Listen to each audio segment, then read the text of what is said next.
Hello students. तो last class में हम लोगों ने अभी तक जो भी बात की है, हमने वेक्टर एडिशन, वेक्टर सब्ट्रैक्शन और उस पर based questions, unit vectors and all type of vectors हमने अभी तक कवर किया है, राइट। और अब हम क्या बात करने वाले हैं, कंपोनेंट्स ऑफ अ वेक्टर, यानी कि इस चैप्टर के लास्ट पार्ट में हम लोग करीब करीब पहुंचने वाले हैं, राइट। तो कंपोनेंट्स ऑफ वेक्टर क्या है, आप समझो मेरी बात। मैं क्या कहता हूं, आपने सीखा है कि ये कोई ए वेक्टर है, ये कोई बी वेक्टर है, और आपने ए वेक्टर और बी वेक्टर का वेक्टर सम यानी कि वेक्टर एडिशन फाइंड आउट किया है, राइट। इन दोनों वेक्टर्स के बीच में एंगल थीटा था और आपने क्या निकाला है, vector sum.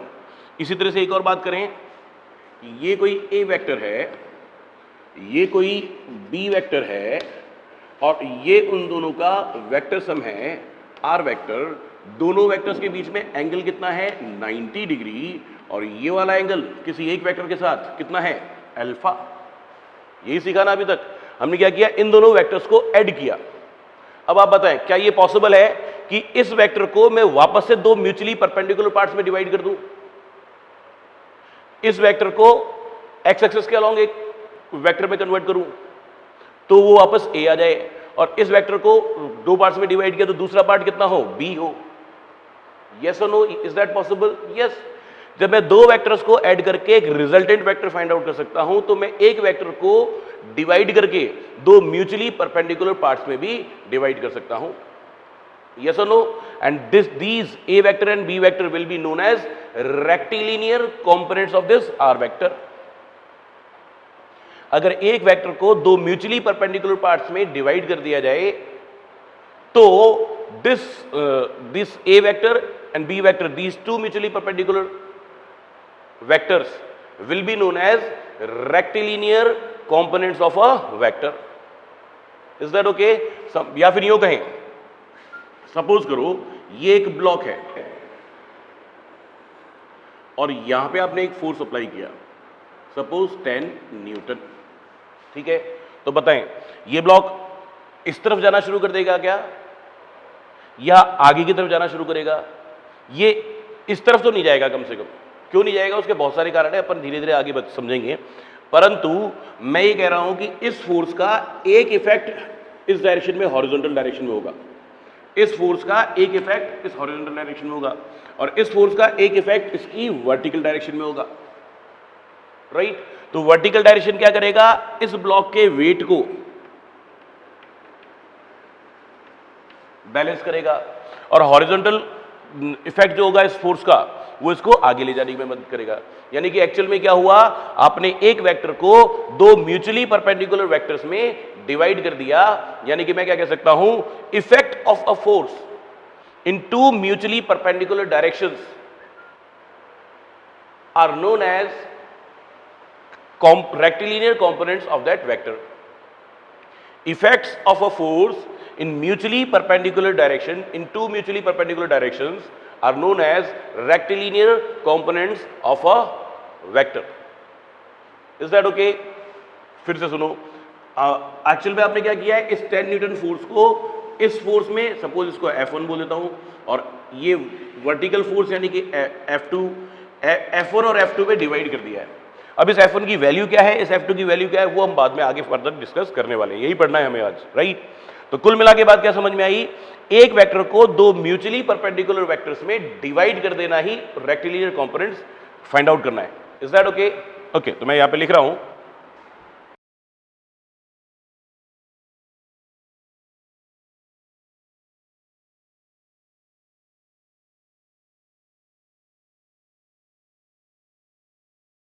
Number 1, it is a reverse process of vector addition of two mutually perpendicular vectors.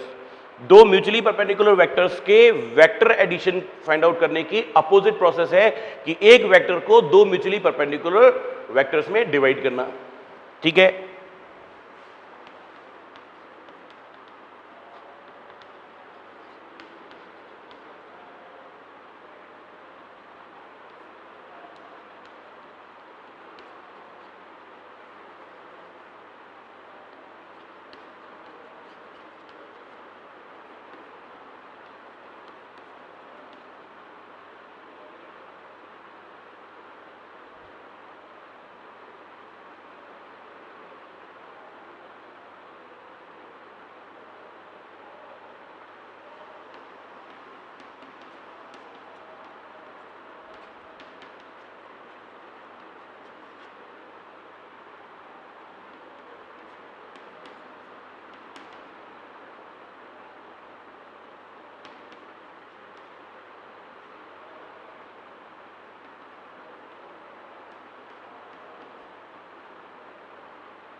क्या कह रहा हूं, finding two mutually perpendicular vectors at either sides of a certain vector.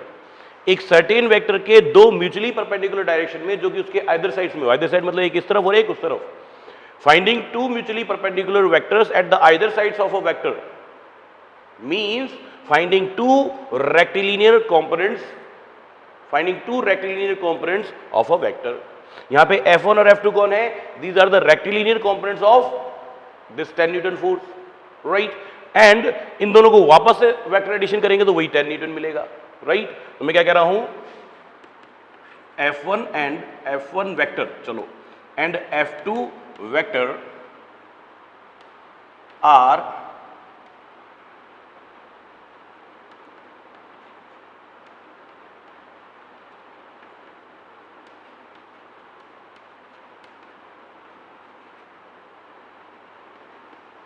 F1 and F2 vector are rectilinear components of F vector and this is the F vector.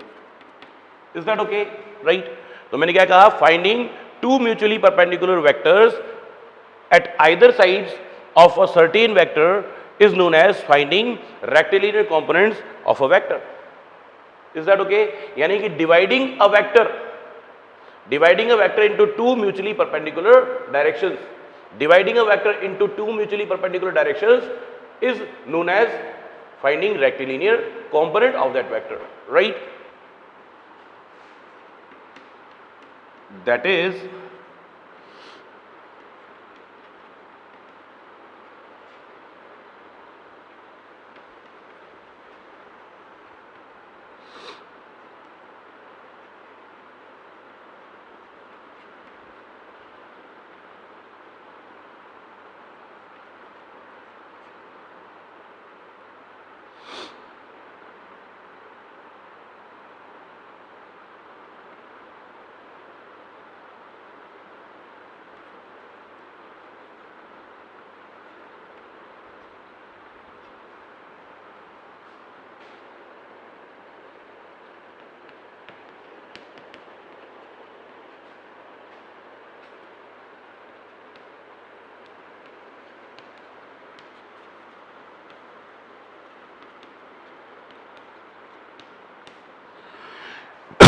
that is dividing a vector in two mutually perpendicular vectors is known as finding rectilinear component of that vector.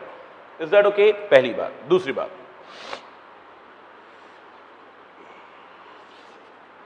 अभी तो हम ये कह रहे हैं this is a X axis, this is just a X axis and this is just Y axis and this is a vector A vector and this A vector is making an angle theta with x-axis, right? And now we have to find out the rectilinear components of this A vector. इस vector के दो mutually perpendicular components की value find out करनी है अब हमें, right?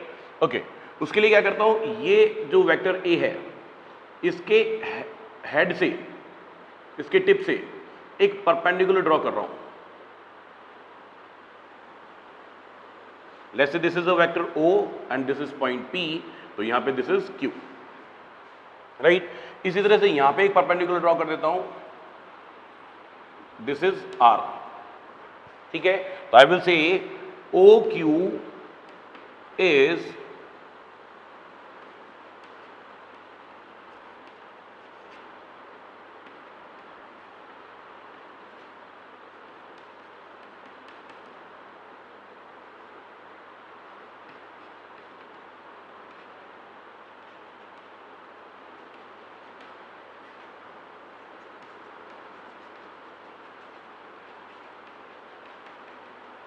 तो यहां पे OQ कौन है? OQ is the component of this A vector along x axis and OR is the component of A vector along y axis.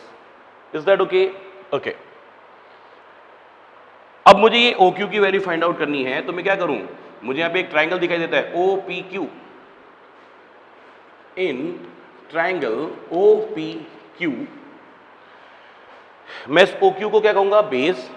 OP को क्या कहूंगा? हाइपोटेनियस। तो आप क्या लिखेंगे यहां पे? OQ upon OP, this is base and this is hypotenuse in this triangle, तो O base upon hypotenuse is cos theta.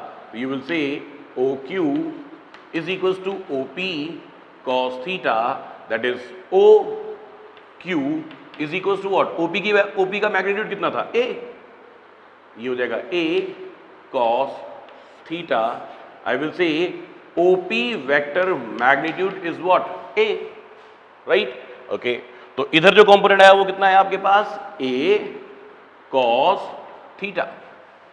Is that okay? Similarly,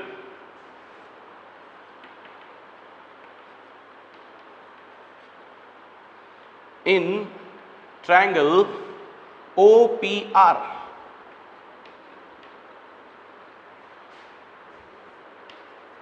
in triangle OPR, इस ट्रायंगल में बात करें. अच्छा, tell me, if this angle is theta तो ये angle भी theta होगा क्या? बताइए जी.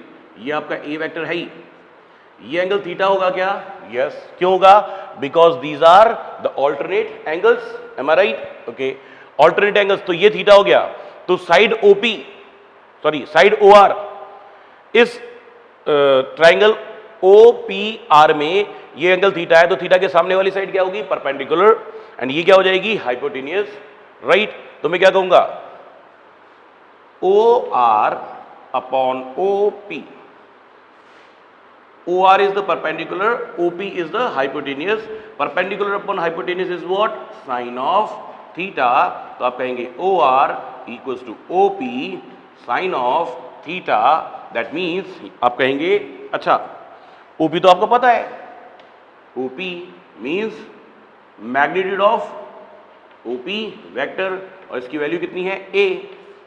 तो आपके पास OR आ जाएगा क्या? OR is A sin theta.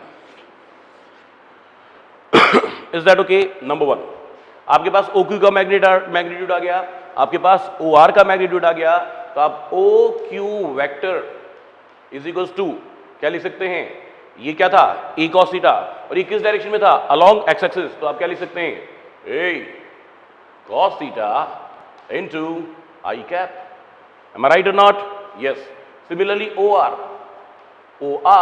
Vector is equals to, OR का मैग्नीट्यूड कितना है? A sin theta. तो आप क्या कहेंगे? A sin theta into J cap. तो क्या किया आपने? इस वेक्टर A का एक rectilinear component along x axis and दूसरा rectilinear component along y axis find out कर लिया. यस और नो? कि सर आपने, यानी कि हमने क्या किया? इस A वेक्टर को दो म्यूचुअली परपेंडिकुलर पार्ट्स में डिवाइड कर लिया. मैंने क्या कहा था कि finding components is a reverse process of vector addition of two mutually perpendicular vectors. दो म्यूचुअली परपेंडिकुलर वेक्टर्स का वेक्टर एडिशन के रिवर्स प्रोसेस है किसी एक वेक्टर को दो म्यूचुअली परपेंडिकुलर वेक्टर्स में डिवाइड करना. Am I right? तो इसका क्या मतलब हुआ कि जो दो कंपोनेंट्स आपको मिले, उनका वेक्टर सम वापस से A मिलना चाहिए. Tell me, am I right और नॉट? ये भी चेक करेंगे. तो अभी तो मैं यहां पे ऐसे लिख सकता हूं कि अच्छा देखना, ये आपको कितना मिला? A sin theta. तो मैं कहता हूं ये भी कितना होगा? ये पे आपके पास होगा कितना? A sin theta. तो आप यहां पे क्या लिखने वाले हैं? OP vector.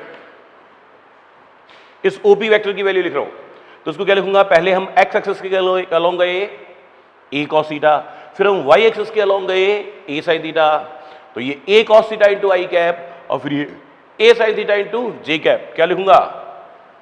A cos theta into I cap plus A sin theta into J cap. Am I right और नॉट?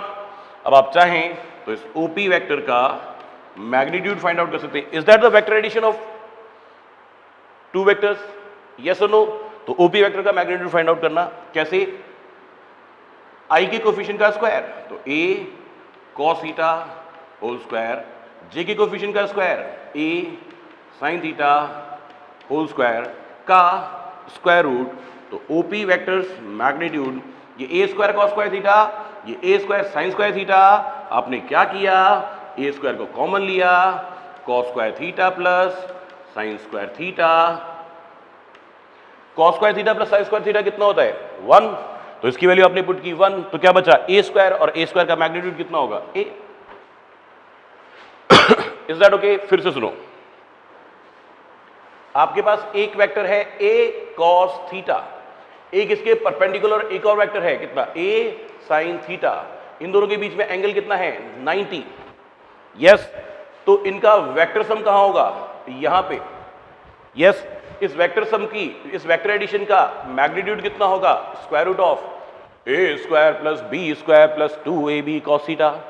तो a square means a cos theta square, b square means a sin theta square plus 2a बोले तो, हाँ जी, a vector is a cos theta, b vector is a sin theta into cos 90, a square plus b square plus 2ab cos theta, और दोनों vectors के बीच में angle कितना है 90। यस, तो क्या लिखूंगा R vector's magnitude a square cos square theta, a square sin square theta, तो मैंने क्या किया a स्क्वायर को कॉमन लिया, it becomes cos square theta plus sin square theta and 2ab cos 90, cos 90 कितना हो जाएगा 0। यस, देखना कितना है R vector's magnitude is cos square theta plus sin square theta 1, बचा कौन a स्क्वायर का square root, that means a। Am I right और नॉट? दूसरी बात सुनो कि सर ये एंगल भी तो फाइंड आउट कर रो। यस, चलिए करते हैं, ये एंगल को बोल देता हूं अल्फा। क्या लिखेंगे आप लिखेंगे tan alpha equals to b sin theta. ये हो गया a वेक्टर, क्यों हो गया? क्योंकि जिसके साथ आप एंगल फाइंड आउट करते हैं रिजल्टेंट का, उसको क्या बोलते हैं a वेक्टर। तो ये कौन हो गया b वेक्टर, तो आप क्या लिखेंगे b sin थीटा, तो b की वैल्यू, b का मैग्नीट्यूड क्या है आपके पास a sin थीटा, तो आप यहां पे लिखेंगे a sin theta into sine of 90। आप समझो जी? चलो जी ऐसा करते हैं, मैं उसको दोबारा लिखता हूं ढंग से समझने के लिए। सही किया अपन ने, कुछ गलत नहीं किया, पर एक बार फिर से समझ रहे हैं। इसको मैं बोल देता हूं कोई e डैश, इसको मैं बोल देता हूं कोई b डैश, राइट। अब मेरे को यहां पे क्या लिखना चाहिए b dash sign of 90 upon a dash plus b dash cos 90। cos 90 क्यों लिखा? क्योंकि a डैश वेक्टर और b डैश वेक्टर के बीच का एंगल कितना है 90। हमने क्या किया है, इस a डैश वेक्टर और b डैश वेक्टर का रिजल्टेंट तो फाइंड आउट कर लिया, मैग्नीट्यूड। अब क्या फाइंड आउट कर रहे हैं, इस रिजल्टेंट का इसके साथ एंगल फाइंड आउट कर रहे हैं, a वेक्टर के साथ, a डैश वेक्टर के साथ, राइट। ओके, तो जिसके साथ एंगल फाइंड आउट कर रहे हैं वो कौन है a डैश, और उसका दूसरा वाला वेक्टर कौन है b डैश। अब सुनिए, मैं लिख रहा हूं b डैश की value a sin theta, a sin of theta into sin 90, sin 90 is 1 upon a dash की value a cos theta plus b dash, ये रहा b डैश, कितना b डैश है जो भी हो, cos 90 की वैल्यू कितनी आ रही है 0, तो ये पूरा का पूरा क्या हो जाएगा 0। देखना जी क्या आया, ऊपर आया a sin थीटा, नीचे आया a cos theta, a cancel, क्या आया आपके पास tan alpha equals to tan theta, that means alpha equals to theta. यानी कि आपको एक आर वेक्टर मिला जिसका के लिए आर वेक्टर का जो मैग्नीट्यूड है वो तो कितना है a, और इसका जो एंगल थीटा मिला वो कितना है, एंगल अल्फा जो मिला वो कितना है, ये angle alpha is equals to theta. X axis के साथ थीटा एंगल पे एक वेक्टर मिला जिसका मैग्नीट्यूड a है, तो ये a वेक्टर ही तो हुआ। यस और नो? फिर से सुनो, हमने क्या सीखा, अगर आप एक वेक्टर को दो म्यूचुअली परपेंडिकुलर वेक्टर्स में डिवाइड करते हैं तो उन दोनों म्यूचुअली परपेंडिकुलर वेक्टर्स का वेक्टर सम वापस से वही वेक्टर मिल जाएगा। Is that okay? Are you getting me? Okay, तो स्टूडेंट्स हमने क्या सीखा अभी, this is x axis, this is y axis and this is a vector a जिसका x axis के साथ एंगल कितना था थीटा, तो इस ए वेक्टर का एक्स एक्सिस के अलोंग जो कंपोनेंट आया वो कितना आया, ए कॉस थीटा, और वाई एक्सिस के अलोंग जो कंपोनेंट आया वो कितना आया, A sine theta. Tell me is that okay, are you getting me? Okay, तो मैं यहां पे क्या कहता हूं, किसी भी वेक्टर का जिस तरफ एंगल थीटा है उस तरफ वाला कंपोनेंट होगा कॉस कंपोनेंट, ए कॉस थीटा, और उसके परपेंडिकुलर अदर साइड में जो कंपोनेंट होगा वो कितना होगा, ए साइन थीटा। किसी भी वेक्टर का जिस तरफ एंगल थीटा है उस तरफ वाला कंपोनेंट कितना होगा, ए कॉस थीटा, और उसके अदर साइड में जो म्यूचुअली परपेंडिकुलर कंपोनेंट है वो कितना होगा, A sine theta. Is that okay? सुनो फिर से सुने, this is x axis, this is y axis, and this is a vector B vector which makes an angle theta with y axis। ये b vector है जो y axis के साथ कितना एंगल बना रहा है, थीटा। अभी इस b वेक्टर का इस तरफ वाला कंपोनेंट कितना होगा, आपको क्या सिखाया था मैंने, वेक्टर का जिस डायरेक्शन में एंगल थीटा बन रहा हो उस डायरेक्शन में जो कंपोनेंट होगा वो कौन सा कंपोनेंट होगा, कॉस कंपोनेंट। तो मैं यहां पे क्या लिख रहा हूं, b, इसका कौन सा कंपोनेंट, कॉस कंपोनेंट, तो it will become b cos theta. Yes, और दूसरी तरफ इसके म्यूचुअली परपेंडिकुलर वेक्टर के अदर साइड में जो कंपोनेंट बना वो कैसा होगा, sine component. Sine component means B sine of theta. Tell me am I right और नॉट, इज दैट ओके? तो वापस सुनो,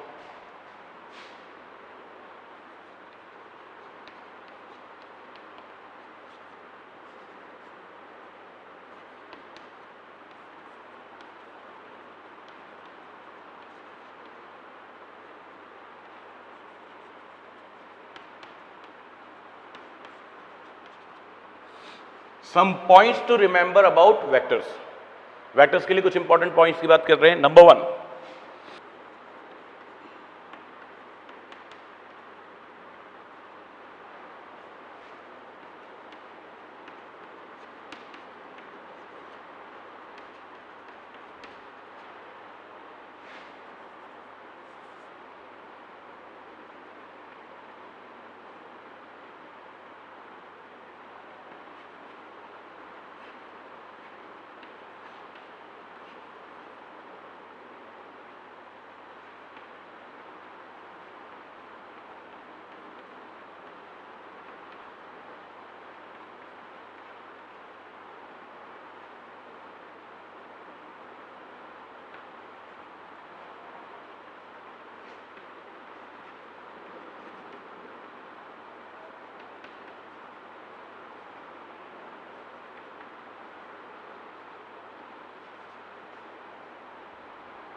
मैंने यहां पे 2 पॉइंट्स बोले। Number 1, 2 rectilinear components of a vector, number 1 will always be mutually perpendicular to each other. ये दोनों कंपोनेंट्स हमेशा कैसे होंगे, म्यूचुअली परपेंडिकुलर, एक दूसरे के परपेंडिकुलर होंगे, right. Number 2, will always be at either sides of the vector. इस वेक्टर के एक इस तरफ होगा तो दूसरा उस तरफ होगा, दोनों कंपोनेंट्स एक ही तरफ नहीं हो सकते, राइट। तीसरी बात,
मैंने दूसरी बात क्या बोली, component of a vector along the direction theta, along the side of angle theta will always be cos theta component of vector and the another perpendicular vector will be sin theta component of that vector, right? क्या, is that okay? Okay, now listen, हमने एक छोटा सा बात शुरू की थी,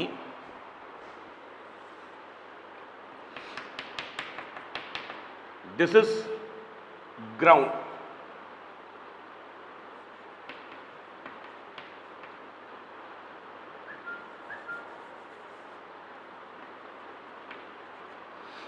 this is a block with some mass m, इस ब्लॉक का मास है m, तो इस ब्लॉक पे नीचे की तरफ क्या लग रहा है, mg, इस ब्लॉक का वेट, राइट?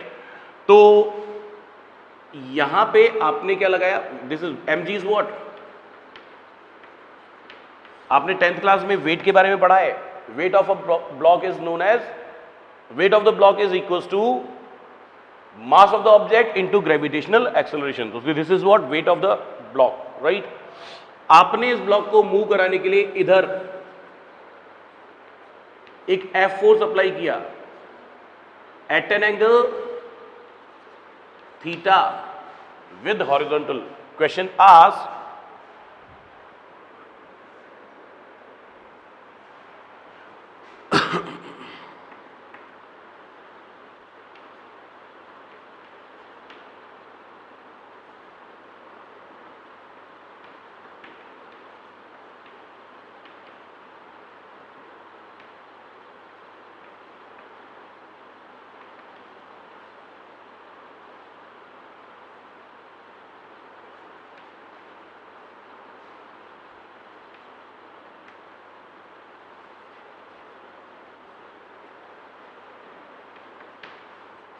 क्या क्वेश्चन है, विच component of applied force is F, which component of the applied force F is responsible for the motion of block, इस ब्लॉक के मोशन के लिए इस अप्लाइड फोर्स एफ का कौन सा कंपोनेंट मोशन के लिए रेस्पॉन्सिबल होगा? यस, नाउ लिसन, इस एफ वेक्टर का एक कंपोनेंट आप इधर लेंगे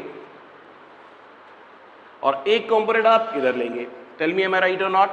यस, एफ का जिस तरफ एंगल थीटा है उस तरफ कंपोनेंट क्या हो जाएगा, that will be F cos theta, यही बात हुई थी क्या, किसी भी वेक्टर का जिस तरफ एंगल थीटा है उस तरफ जो कंपोनेंट होगा वो क्या होगा, कॉस थीटा कंपोनेंट, यानी कि F cos theta, and another mutually perpendicular vector क्या होगा, साइन थीटा कंपोनेंट, तो आप क्या लिखेंगे, एफ साइन थीटा, राइट? तो इस ब्लॉक के मोशन के लिए कौन सा वाला कंपोनेंट रेस्पॉन्सिबल है, एफ कॉस थीटा, तो मैं क्या कहूंगा,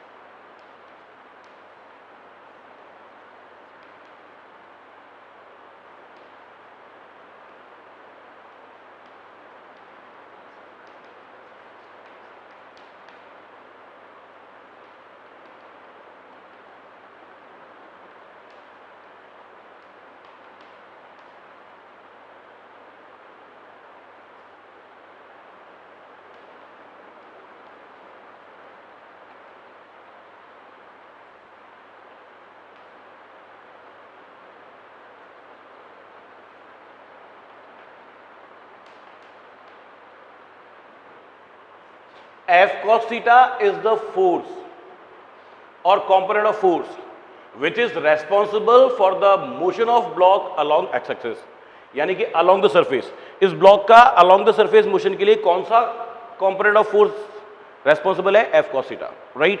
Number 2,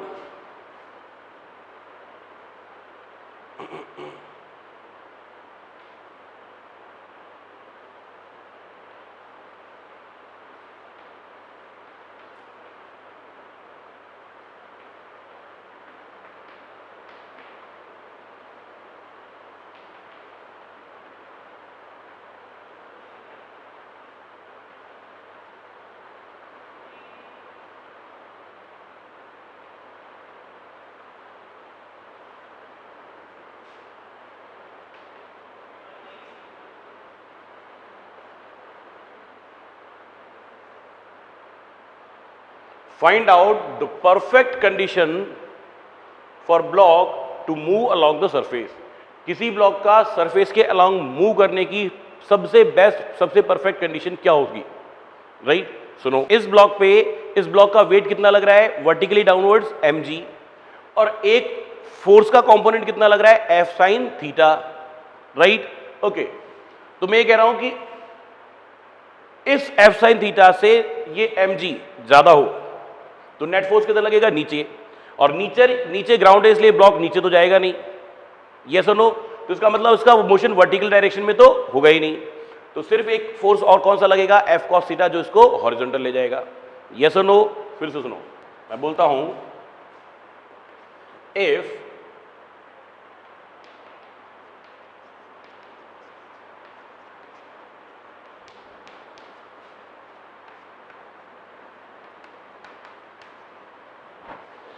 weight of block, that is mg, is more than F sin theta,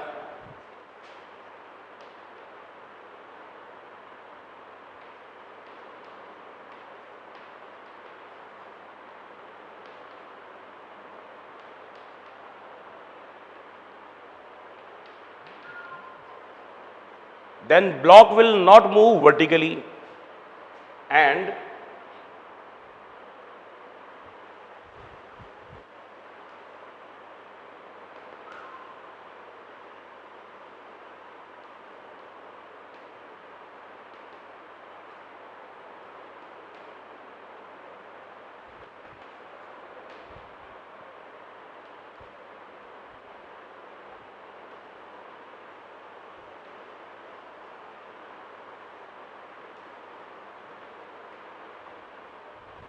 मैंने क्या लिखा? If wait of the block mg is more than F sin theta, तो नेट फोर्स का लगेगा वर्टिकली डाउनवर्ड्स। तो ब्लॉक नीचे जाना चाहेगा पर ग्राउंड उसको नीचे जाने नहीं देगा, राइट, तो वर्टिकल मोशन तो नहीं होगा। फिर एक कंपोनेंट और है फोर्स का, कौन सा? F cos theta. तो ये F cos थीटा क्या करेगा? इस ब्लॉक को हॉरिजॉन्टली मूव कराने की कोशिश करेगा, हॉरिजॉन्टली मोशन देगा, यानी कि then F cos theta, that is component of F vector, will move the block along x-axis.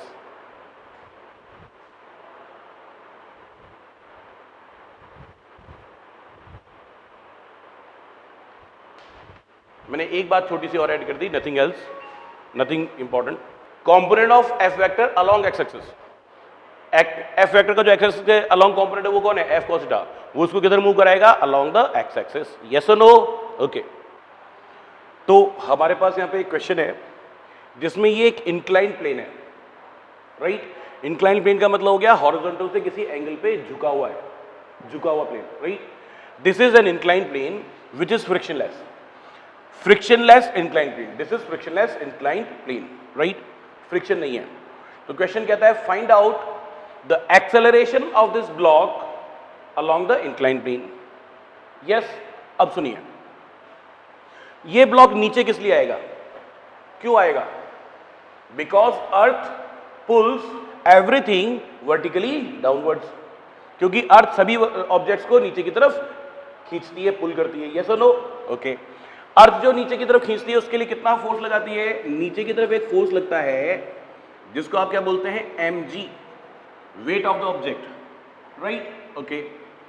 या दूसरी बात आप कह सकते हैं कि अर्थ का नीचे की तरफ जो एक्सेलरेशन होता है वो कितना होता है? g, राइट, ओके, पहली बात।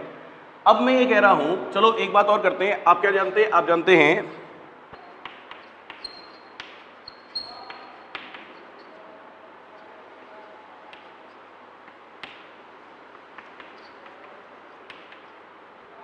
हैं mass into acceleration equals to force, am I right?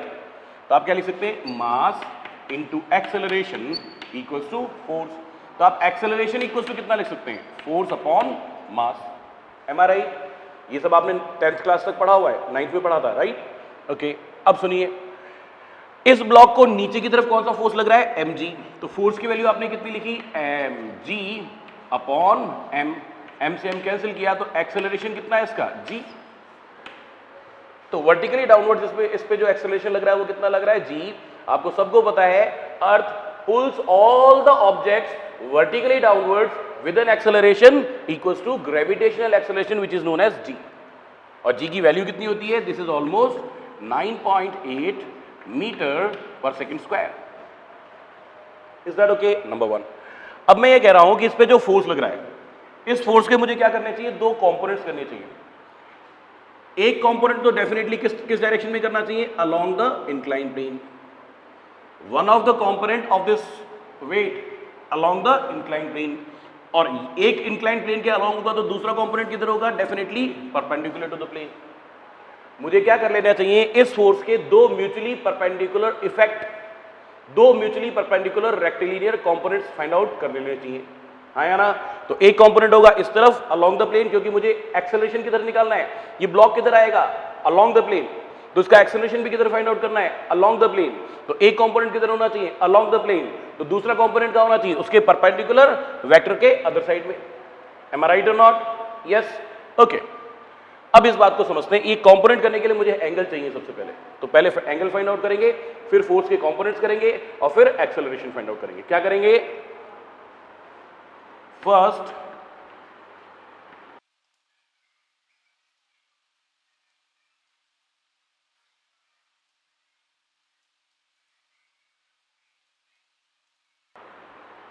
find out the components of the vector or this force along the plane and perpendicular to the plane.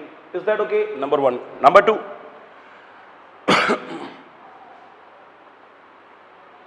find acceleration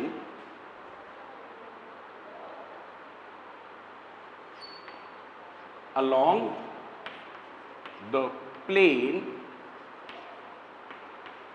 कैसे? Because acceleration equals to force along plane upon mass.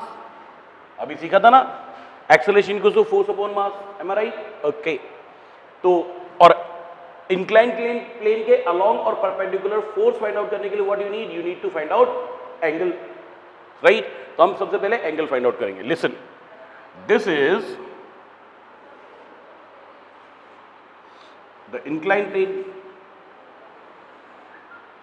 whose angle is theta. मेरे को यहां पे एक perpendicular line draw कर रहा हूं और एक वर्टिकल लाइन ड्रॉ कर रहा हूं. Is that okay? मुझे ये एंगल मिल जाएगा तो काम हो जाएगा मेरा. राइट? तो देखो, because this is a vertical line, तो this is vertical line, this is horizontal line, तो दिस एंगल इज व्हाट? 90. तो ये एंगल कितना होगा? बस ये फाइंड आउट कर लो. कितना होगा? Suppose this angle is alpha, this angle is alpha, तो मैं क्या कहूंगा? Alpha plus theta plus 90 is equals to 180. Because sum of all the angles of a triangle is equals to 180.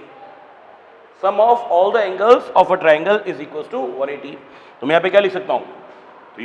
Alpha, इन दोनों को कहा ले जाऊं? राइट हैंड साइड पे. 180 minus 90 and minus theta. Alpha will become कितना? 90 minus theta. This angle is equals to 90 minus theta. Tell me, am I right और not? Yes. अच्छा जी, this is the plane and this is perpendicular to the plane. This is the plane and this is perpendicular to the plane. So this angle is how much? This angle is 90 degree. Tell me, am I right or not? Yes. So this is 90 and this is alpha. So this is how much? This is 90 minus alpha. This angle is 90 minus alpha. Alpha is how much? 90 minus theta. It will become 90 minus 90 minus theta. So this angle will become theta. 90 cancel, it will become plus theta. Am I right or not? Yes. Listen, फिर से एक बात बोलूं, ठीक है? This is an inclined plane. This angle is theta. This is a vertical line. This is a line perpendicular to the plane. So this angle is 90. I had to find out this angle. This is a right angle triangle because this line is vertical line, this is a horizontal line. and angle between vertical and horizontal is 90. This is 90, this is theta, so this angle is 90 minus theta. Now you can check the sum of all these three angles, 90 plus 90 minus theta plus theta, so it is 180. Am I right? Now, let's talk about this angle. This is 90 and this angle is 90 minus theta. So this angle will be theta. Why? 90 minus 90 minus theta. So 90 minus 90 plus theta. So it is equals to theta. Yes. If I extend this line and this angle is theta, then this angle is also theta because these are vertically opposite angles. Right? Now let's make a rule. If we have an inclined plane, this angle is theta, then I will draw a vertical line, I will draw a perpendicular to the plane. Okay? Then angle between vertical line and perpendicular plane will always be theta, will always be theta. Right? Now listen.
मैंने यहाँ पे एक rule बना दिया और अब हमेशा इसी से काम करेंगे. क्या?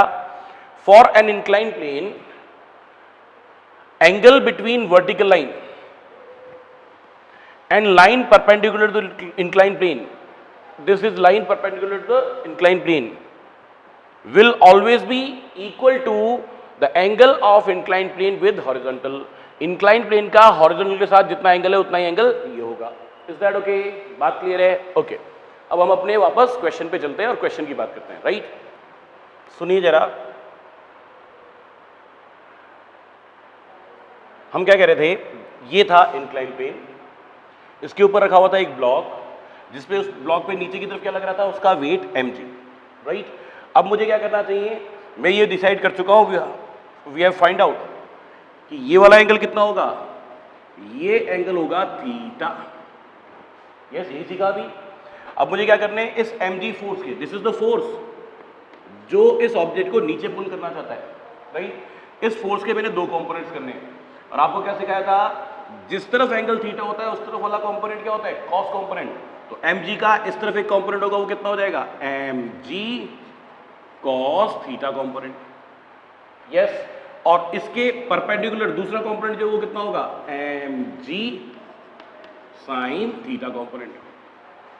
mg का एक कंपोनेंट जिस तरफ एंगल थीटा है वो कितना हो गया, mg cos theta.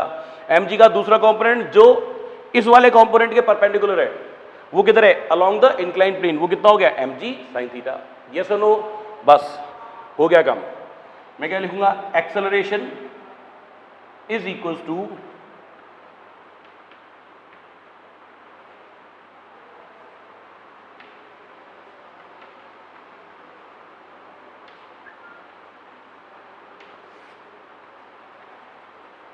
Acceleration equals to force along the incline plane upon mass. Acceleration equals to क्या लिखेंगे, फोर्स कितना है along the incline plane, m g sine theta, आप लिखेंगे m g sine theta upon mass, mass is m से m cancel, तो आप क्या कहेंगे acceleration equals to g sine theta, yes और नो।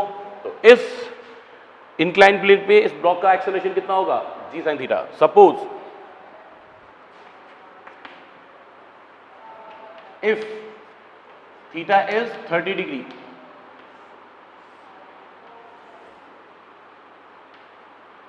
ये ब्लॉक है, इसका मास चाहे जो भी हो, तो वापस से बात करो, नीचे क्या लगेगा mg, राइट। इस तरफ जो कंपोनेंट होगा, देखो जी, ये line perpendicular to incline plane, तो इधर वाला जो एंगल होगा वो कितना होगा, थीटा। तो mg का इस तरफ कंपोनेंट mg cos थीटा, इस तरफ वाला कंपोनेंट mg sin थीटा।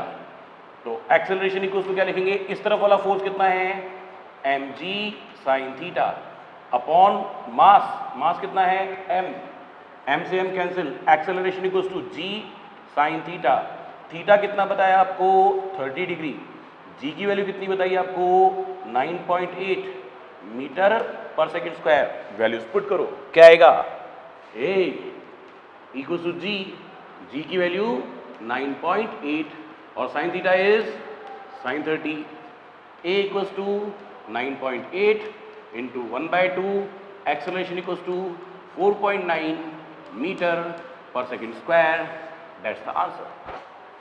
बोलिए बात क्लियर है क्या, सबको क्लियर है, ओके। कि सर आप एक काम और कर सकते थे क्या, देखो जी, ये इंक्लाइन प्लेन था,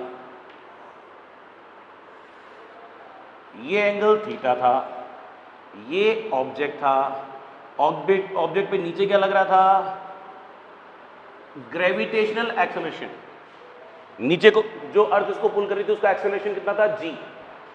इसके लिए मैंने एक लाइन ड्रॉ की परपेंडिकुलर टू द प्लेन, और ये कैसी लाइन है, वर्टिकल, तो इनके बीच का एंगल कितना हो गया आपके पास, थीटा। तो जी का इधर कंपोनेंट कितना हो जाएगा, सीधे सीधे जी कॉस थीटा, जी का इस तरफ कंपोनेंट कितना हो जाएगा, सीधे सीधे जी साइन थीटा। तो आप क्या कहेंगे, acceleration is directly equals to g sine theta. बोलिए बात क्लियर है क्या, इज दैट ओके, ओके।